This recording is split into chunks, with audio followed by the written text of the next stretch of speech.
7, 2019 is now called to order. I'm Mary Brown, Chairman of the Finance Committee.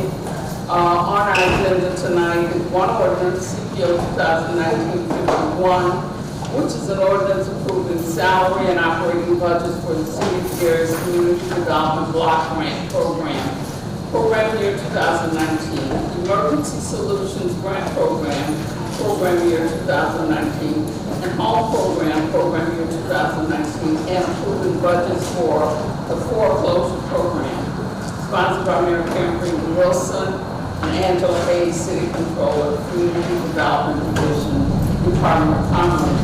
Present this evening is Councilwoman Linda Caldwell, Councilwoman Levita Sparks Wade, and Councilman Mike Pratt. So we are ready to start 2019-51. Arlene, oh, she's here. All right, Ms. Cole. I knew you were here because I saw you earlier. Okay, we're ready.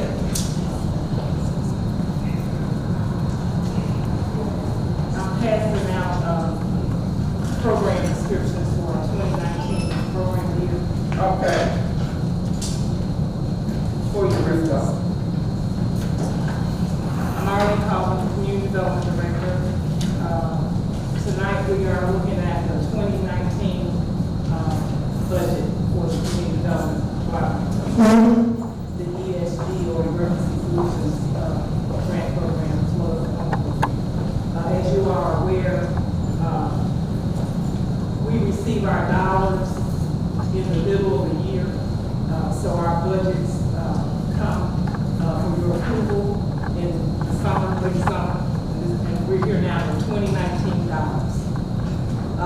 Overall, I'd just like to let you know that for the Community Development Block Grant Program for 2019, the city has received $3,291,062. In the Home Program, we've received $532,546. And for ESG, we received $279,012. A public hearing was held on our application back in February, and HUD approved our application July 23rd, 2019. So at this point, it's necessary to appropriate the dollars associated with that.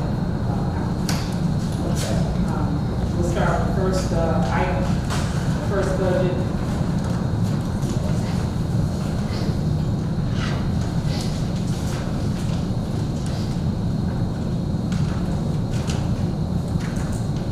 Hudson County improvements.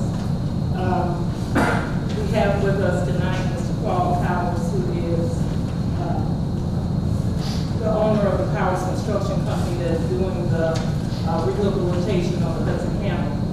We are appropriating in this budget tonight an additional $251,013 associated with the change order that we have in place, as well as $73,056. This is over two different accounts of two different departments, all associated with the same program. These dollars will actually cover change order that I'd like Mr. Powers to talk about, as well as the exterior painting that we will do after he's done with his work. One of the things I want to point out to the council, particularly to the council president, he's not here. We had a number of other items that we had wanted to add to this budget with regard to extra items. The Hudson County manager, or car superintendent now, had wanted to add additional dollars for a PA system. We talked about additional lighting, additional signage, that kind of thing. That is not in this budget, but we still intend to do the work. So as those dollars become available, we'll do that. But right now, we're talking about the work we're getting ready to complete for the project. Mr. Powers.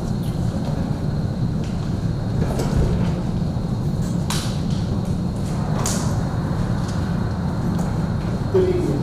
Good evening. As it relates to the Hudson County change order, it was just outlined. The change orders cover PCOs number 42 through 61, which include changing the lighting and the gymnasium to more efficient LED systems, modifying the front lobby, which was damaged by water, and replacing flooring. Also, additional structural issues related to the front facade of the facility. There is also a 2-unit heaters. There's no heating currently in the front lobby, which creates a problem with the sprinkler system. It will include replacing 2-unit heaters that have not functioned in that area, so that area gets heat. But it does not include the repair of the general system, which is down. That will be addressed later with this neighbors looking into that. So it's 2 components, just to be clear, 2 components that give that area. This change order includes the lower units, but not the circulatory system that exists, which is also not. Any questions? So I just want to be clear in terms of the heating system. You're saying that you're not going to be able to repair the overall heating system, or did I misunderstand? That's something that the park department is going to take. Oh, okay. They've taken that on. I just want everyone to be clear that there are 2 components. Right. So it comes back later on, that's what that's about. We're taking care of the lower area, but the larger area is talking to train neighbors, parties talking to train, trying to get that resolved. Okay. Madam Chair, Yes. what was the original contract for? How much was the original contract for the entire renovation project? Yeah, about 2.6 million. Okay, and so this, how long have we been working on? So the project has been in 2 phases. There was the interior renovation, and then this exterior canopy was a piece that was later on. It was originally in there, but it had to be redesigned. So the redesign occurred at the end of the first phase, and so that's what essentially is the piece that we're working on now. The other items were never in that contract, never in the original contract. They were items that at that time were taken out because of budgetary reasons. Now we're going to basically allow us to finish those areas. The lobby was completely removed from that original budget. Anybody else have questions? Madam Chair, one question, you talk about the upper unit that Nate's working on that. Would you be bidding on that in the future, or we won't have anything to do with the second part? It is, they've got to do some research, and they have to pay a vendor to actually examine the entire system. Because there is I've just provided them information that there are 2 areas that are not functioning properly. We don't know exactly which rooftop unit it is, so they have to pay someone that to come out and examine, do a thorough examination of why it's not working, and that's why you probably won't have that information until later. So that doesn't need to get addressed before. Well, we won't be able to withstand another 20 degrees below zero. So is it possible that we may have to have another add-on to cover that in the future if the funding is available? Nate will need to address that. Thank you.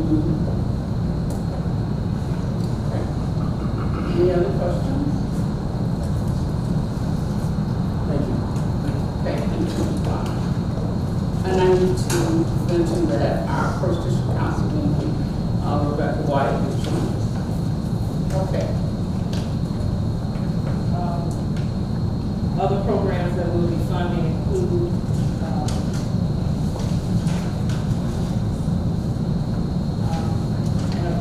$10,000 for maintenance, property maintenance under land acquisition. This property is the Franklin School that we're still holding for the choice neighborhood grant.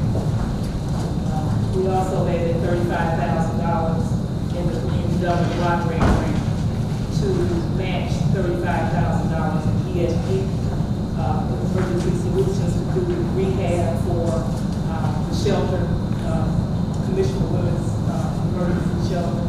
We also have already appropriated about $40,000 this year for that, so we're adding another $70,000 to that project. In terms of public services, we'll be funding Rainbow Shelter, that's the staff for that. We still have our sexually transmitted diseases program in the amount of $16,000 for a public health nurse, but a total of $4,000. I think we left our item 7 Gary Human Relations for funding, the staff, part of the staff for a fair housing program. They take care of the community development's fair housing issues. We're funding Youth Services Bureau, after school program, staff as well as supplies for that program. We fund the Gary Literacy Coalition and the amount of $15,000 for literacy programs for children.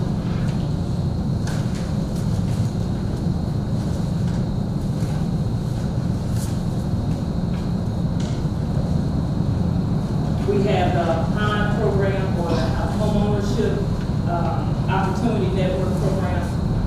This individual, this program is the second half of our foreclosure staff, as well as the person who handles the first-time home buyers program, and the funding that's associated with that first-time home buyers. We're funding housing repair programs.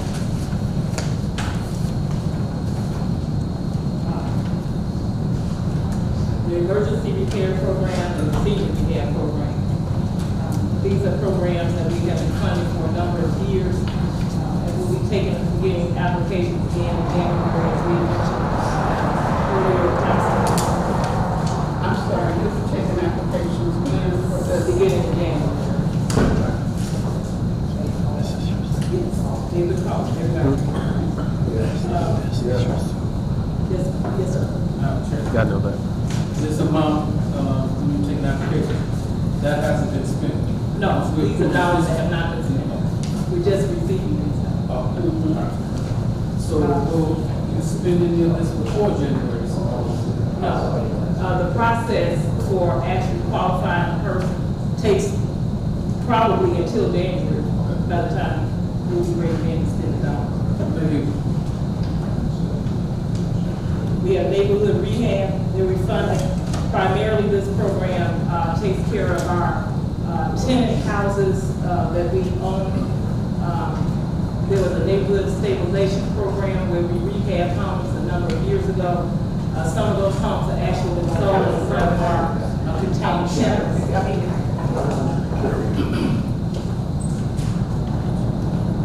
So that those dollars come that program. Yes. The emergency repair program,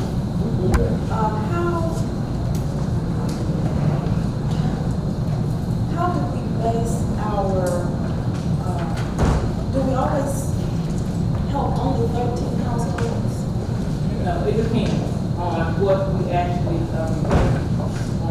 So some things very small, some things very large. If we do, say, 10 furnaces, for example, and they cost $10,000, you're only going to handle 10 people. So we just set aside the 130,000? Yeah, out of this allocation. Now, sometimes when our dollars don't get spent very quickly, we're able to use prior year money in a particular year. So this year, for example, 2018 through 2019, we'll be able to use some 2018 dollars. Okay, and then my second question is for the housing repair program. And all these programs, you have to be income eligible, Yes. correct? Yes. And you can tell us the guidelines. For the programs that we're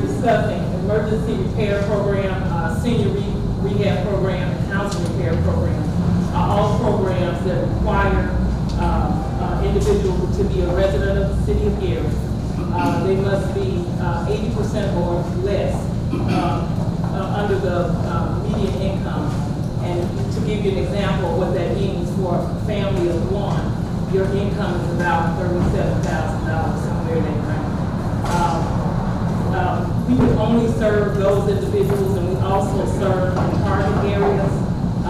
The senior rehab program is citywide, but the housing program, housing rehab program, and the emergency program are targeted. And the reason why they are is because we allocate more money to those programs, and generally we're doing more work. So with that being said, if you want to have more impact, you need to target a neighborhood as opposed to doing it all over the city. Okay, so then, my question would be, because I get And I just spoke emergency is citywide too. emergency is citywide, Yes. but the housing repair program is not. Right. Okay.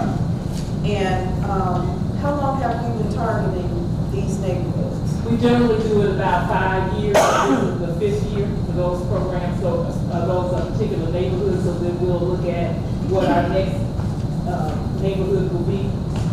That's based on inquiries and also data that we have that indicates the state of the housing of those particular neighborhoods. Okay. And my concern is because I do get a lot of phone calls Right. from folk who are, it's not an emergency, but they might, need a roof or something like that. Now, we do University Park, so that is one of our target areas. I know, but most of University Park isn't in the 6th district. So,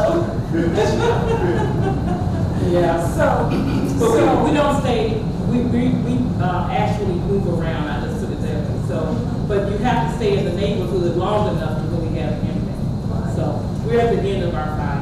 okay. Just want to move it around a little bit. Okay. Okay. Okay. Thank you.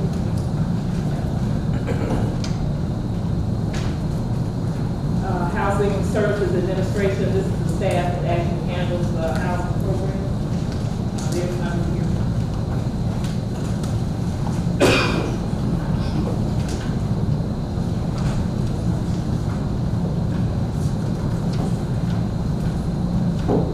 Demolition, we fund demolition and the staff there, at $377,000. Code enforcement, there's a change in their budget.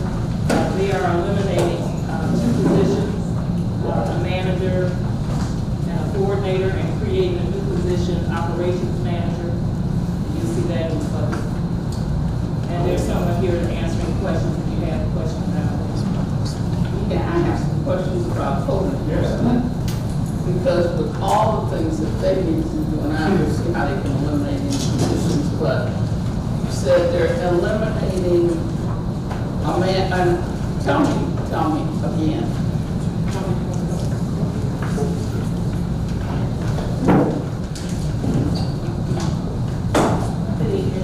Hi, okay. So tell me what you guys are doing in code enforcement, because I'm not sure I understand. So those positions that is being eliminated is the manager position and coordinator. So a new position is being presented as operations manager. So they'll handle code enforcement under that operations manager position. It's just a new position title. Coordinator and manager. So you're gonna eliminate those two and make the manager, the operations manager will be the manager for code enforcement. We get so many calls So it goes to salaries. code enforcement complaints from code enforcement, and that's why I wanted to know. I mean, I don't know how this department operates, and I know I've mentioned this to you before, I still don't understand how this department operates, because I get numerous calls regarding code enforcement, like, what are they doing? I've I pass by and see, you know, code violations often. And it seems like nobody's doing anything addressing them. So I just, you know, I want to know how they do this. I mean, do they just periodically just go out and drive around in their particular, are they assigned to districts? Is that how it works? Yes, you have a code inspector for each district. The standing operating procedure is when they come into the office, they pull up their 311s, they print those off, and when they go into that area, instead of, let's just say if it was a house on your block, instead of just on your house, they do that whole block, they do the area. They do the 311, we get calls from other departments, we go out and they answer those calls. Yeah. I totally agree with you. If we need anything for we need more inspectors. They never get through the job. We've always been calls. It's never enforced. And when you're developing a budget, the budget is supposed to be a plan for what you're going to do for the next year. And if we plan to reduce code enforcement, this is one of the areas where we can actually build revenue. We can enforce it, but we don't have enough people to go around the city. And it's frustrating. It is. Because, you know, especially for district council people, because we get the calls, and it's like, you know, you put the information in, 311, we have to go through 311 as well. And it is, for us, it's an ineffective way of doing things. If we have fewer inspectors, it should be at least one inspector per district. It is one inspector per. I had a meeting last night, and everything you two are saying, I say it. Okay. You have the same issue? Yeah. You know, I actually drive around my district and I see cars parked all up in the yard, and no license plates, and I see all these things myself, and I'm not a code enforcement person, and I'm wondering why these people are not being cited, you know, or what's happening. So I think that's an issue with code enforcement. I just don't think that they're doing what needs to be done. Two salaries that you're eliminating, what are you gonna do with that? That's gonna go to the operations manager, who will be over code, who will be over code enforcement. So are they going to be issued, I'm sorry. That's okay. Madam Chair. Was somebody else? I was trying to add something.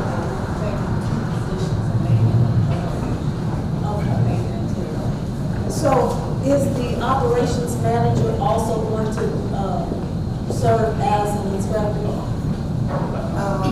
I won't say serve as an inspector, no, but as the role that he or she takes, if they do have to go out into the field, yes, that will happen. Carla Henderson, also on the that she's a director. Hi, good evening. I just wanted to clarify, you will be seeing at your next council meeting a reorganization of the Commerce Department, which will include, basically what we've done is we had a code supervisor, we had an inspector supervisor, and we are combining that position for an operations manager to gain some efficiencies. But since Arlene was ahead of the curve with her budget, we wrote that in, and again, if the council, as we go through this process, the next council meeting, if this honorable body decides not to move forward, then we will of course revert back to the current positions. But you will see that at the next council meeting, the first council meeting in September. We submitted that to the clerk today to come to your honorable body. So that's what the operations manager will do. It will be one person over all the inspectors that are performing inspections, whether it's building, electrical, or code. We also be introducing a zoning inspector that will deal directly with zoning violations, and you'll see all of that. So I apologize that this was kind of piecemeal, but it was because this was out of the community development budget, but you will see the bigger picture in the whole weeks. So I hope that answers your question. Okay, but that doesn't add any inspectors, right? No, we will have the same amount of inspectors. But there will be one per district. There's not one per district, what I counted here. There are 5, so there's, Yes, 6 districts. oh, yes, there are 6 districts. There is one per district. There is some overlay on one of the districts that doesn't have somebody solely dedicated to it. We do pull from the other inspectors to cover that district. Which districts is that? Yeah, That's my inspectors in our district. I have to say, the inspector that is not covered by community development, the district that is not covered by community development, first district. That district does not meet our income eligibility requirements. So we can't service that district with our dollars. But it has always been a situation where the city uses inspection staff to handle those from that area. So all 6 districts were covered in that.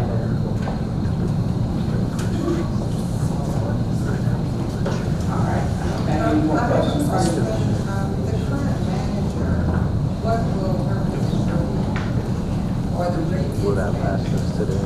Would this 13 minutes last us today? Yes. They will be the operations manager.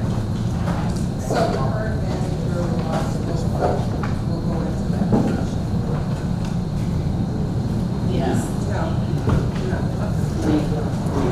I'm sorry.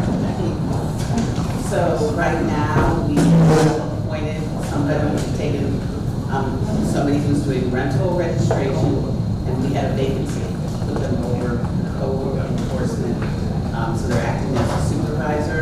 This job will be posted, and we will be taking applications. This is not just an automatic, because the pay is different.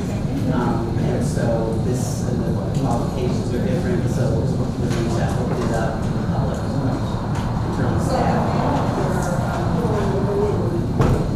There's no way you can turn up that. Correct. Speakers, because we're not getting any audio. There is not a position. There is a position for her to go back as rental registration coordinator. We have a vacancy, we had a termination. So that did come to vacancy. And so we needed somebody to handle the supervision of the code inspectors. And so we did move an individual out of the registration coordinator position to do the supervision. She's welcome to go back to the rental. We're not going to put anybody in his place through this reorganization. We are just going to put operations manager out for hire post. Okay. Yeah, I knew that there was never 6 code enforcement officers per district. It has not been. So I'm glad that you explained the situation in the first district, the fact that these dollars can't be used, but no one ever explained that. I just could not figure out why you had this overlap. Because it's very difficult, as you know, for one code enforcement officer per district, let alone to have to go into the first or to do any of these task force operations you guys do. It's a lot. And so hopefully it will work out. Thank you.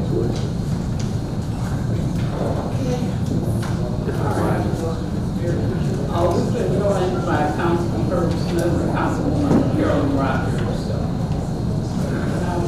The balance of our budgets include our general administration,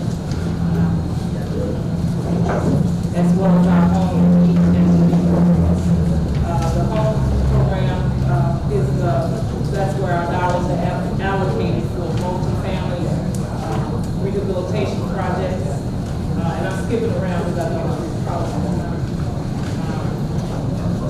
so we have a couple of big projects that we're looking at. One is Broadway Loft. That's the project that will be constructed on Broadway on the east side at 7th Avenue. There'll be 38 units of rental housing going up there. The construction should be beginning at the end of this year. We also have a couple of housing authority projects that we're working with them on. For instance, the Infield project is one. We also provide dollars to Habitat for Humanity to provide funding for a couple of housing in the 1800 block of Adams. And finally, of course, we'll fund the homelessness projects that come out of the emergency shelter for individuals, crisis center, Catholic Charities, etc. So if there are any questions that anybody has about our budget, I'd be happy to answer. Any council members have any questions? Madam Chair? Yes. Just one question on, what is the administrative, reserve for? That is the administrative budget for the home program, and it funds our home maintenance program.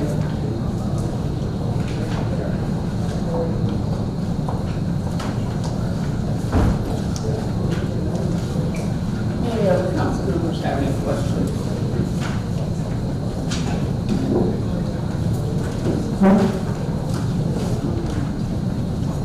Madam Chair? Yes. On the Broadway lofts, I thought that was the GHA project. DAK is participating, but so are we. All right.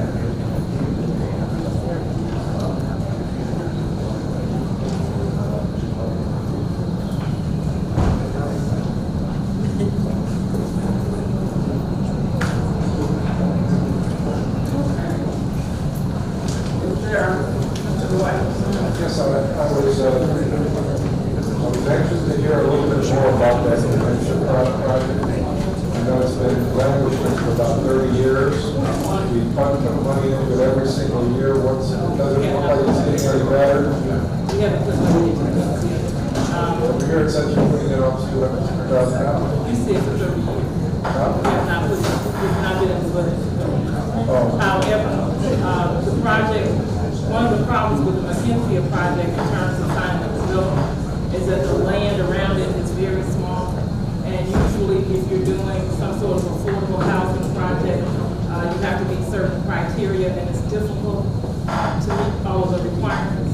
In this particular case, the developer is proposing to use that project along with another to try to come together on those two sites to meet all the requirements to get tax credits. So that's why we've allocated dollars for that project. We think we can finally have a workable solution. If we don't, we'll allocate it to a project with us. Is this the same thing about a developer that was in there last time? No, this is a different one. A different? Yes. Is that it? Okay. Yes, ma'am. I would like to hear the discussions. Could you speak into your mics? Speak up. Can't hear you. We can hear you. There. No volume. Did you have a question? No. No. All right, if there are no further questions, anybody, any council members? No further questions, no further comments. The Finance Committee meeting is adjourned. Thank you very much.